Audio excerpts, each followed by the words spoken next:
Yeah. So seductive. I take you. Assalamualaikum warahmatullahi wabarakatuh. Nama saya Alif Istiadati Rohmah, NIM T 2019-1108. Saya dari PAIA 3, Program Pendidikan Agama Islam Fakultas Tarbiyah. Di sini saya akan menjelaskan tentang teori belajar dan pembelajaran dan mengangkat judul tentang sulitkah menghafal Al-Quran. Sebenarnya menghafalkan Al-Quran tidaklah sulit, karena perlu kita ketahui bahwa kapasitas otak dalam memori kita sangatlah besar dan bisa menampung beberapa informasi sekaligus.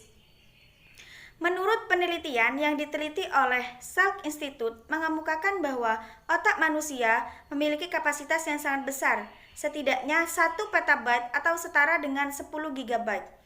Namun dalam menghafal Al-Quran biasanya kita memiliki beberapa problematika seperti berikut. Yang pertama, kurangnya konsentrasi saat menghafal.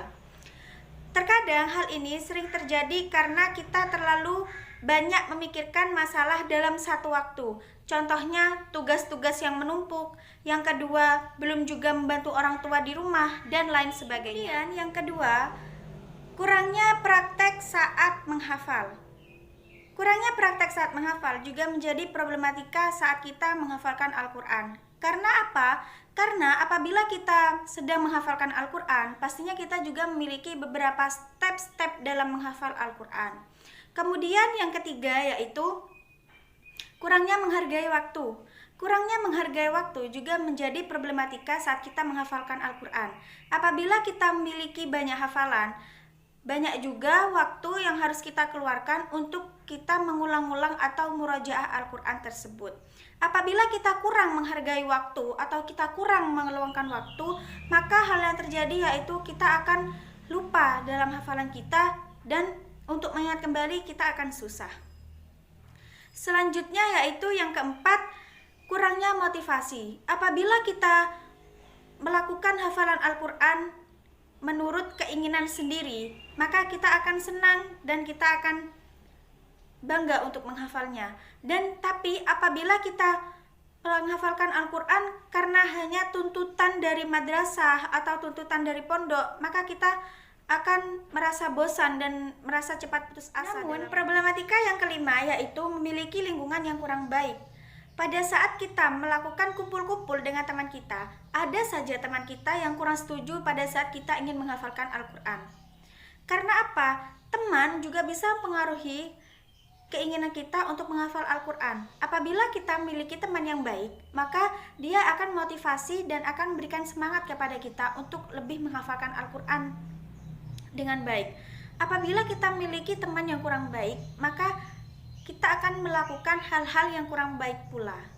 Kemudian yang keenam yaitu terlalu menunda-nunda saat ingin menghafal.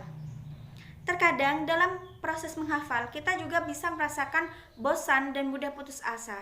Apabila kita mengikuti keinginan kita tersebut untuk terus menunda-nunda, maka kita akan cepat lupa. Kemudian problematika yang ketujuh yaitu banyak berbuat maksiat. Perbuatan maksiat adalah perbuatan yang dapat menghilangkan hafalan. Seperti contohnya Imam Syafi'i. Beliau pernah tidak sengaja melihat betis seorang perempuan, maka hafalan yang beliau punya hilang sebanyak satu. Yang terakhir, saya akan memberikan solusi bagaimana cara untuk cepat menghafal bagi peserta didik. Apabila peserta didik merasa bosan atau sudah merasa putus asa saat menghafal, maka pendidik haruslah memberi hadiah atau memberi iming-iming kepada muridnya agar dia cepat hafal.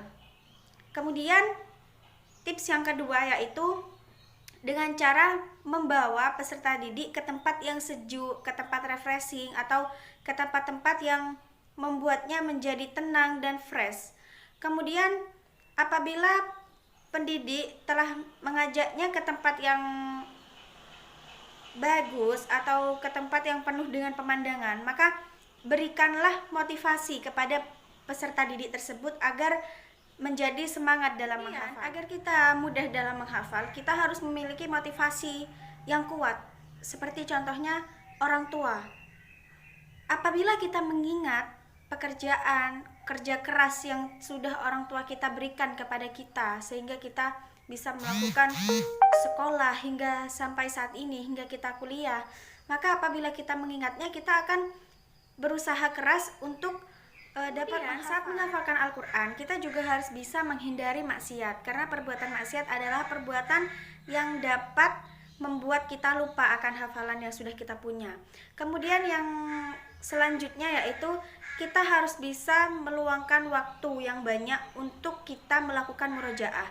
Apabila kita tidak meluangkan waktu sama sekali untuk melakukan murojaah, maka hal yang terjadi adalah hafalan yang kita punya itu kita akan menjadi lupa. Kemudian yang terakhir yaitu kita harus lebih-lebih bisa memilih teman yang baik. Apabila kita milih teman yang baik, maka perbuatan yang kita lakukan akan menjadi baik pula. Sebaliknya, apabila kita memiliki teman yang kurang baik, maka apa yang kita lakukan itu pasti juga kurang baik. Saya memberikan solusi menurut teori behaviorisme. Teori belajar yang berpusat pada guru sebagai subjek, sedangkan siswanya hanya diposisikan sebagai individu yang pasif.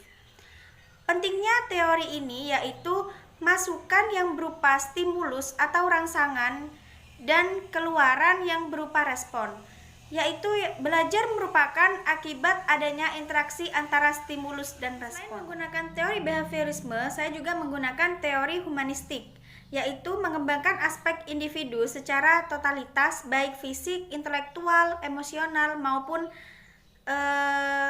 sosial, serta bagaimana seluruh aspek tersebut berinteraksi untuk mempengaruhi belajar serta memotivasi belajar siswa dalam mengaktualisasikan diri, karena manusia memiliki kebanyakan jiwa dengan potensi-potensi yang harus dikembangkan.